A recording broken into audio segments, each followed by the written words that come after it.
Inuubos talaga ni Elias yung pasensya ko. Natakasan na naman tayo. Hirap patayin ng hayop na yan parang daga. Umalma ka lang, Calvin. Nagawa naman natin yung mga plano natin. Magiging presidente na si William. At patay na rin ang vice-presidente. Huwag muna kayong magsaya. Hindi pa patay ang presidente. Mamamatay na rin yon. Hindi na magigising pa sa comatose. At ayon sa saligang batas, kapag nangyari yon, ikaw na ang susunod na iluluklok na presidente ng Pilipinas. Kailangan mamatay si Presidente Valerio. At isama na rin sa libigan si Elias. Pinatay niya ang anak ko. Anak mo? Oo. Nakunan si Rebecca nang dahil kay Elias. Kaya kailangan mamatay si Elias.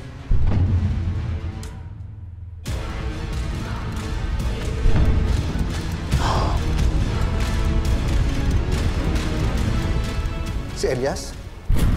Yung kababata mo sa palangga? Paano mo nasabing siya ang totoong bayani ng Isla Lakdan? Bago tayo dumating sa Isla Lakdan, kasama ni Senator William, hindi niyo po ba napansin wala tayong kalaban doon, Chief? Dito nga pala ang daan papuntang hideout ng Golden Scorpion. Okay, men! Formation! Go! Move! Parang ang daming alam ni Senator tungkol sa Golden Scorpion. Sino bang informant niya? Senator! Senator, sandali! Delikado dito! Senator! Senator! Hindi ba nagtataka?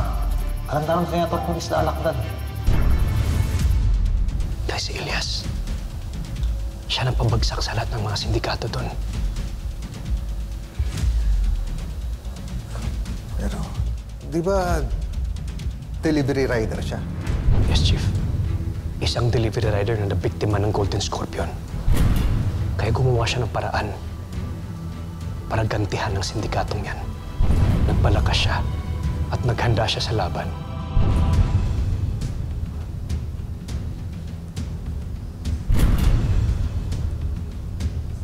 Sabihin mo nga sa akin lahat ng nalalaman mo.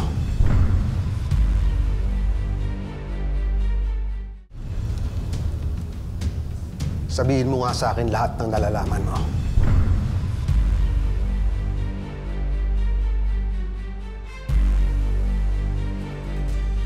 Chief, si Elias, siya si Black Rider.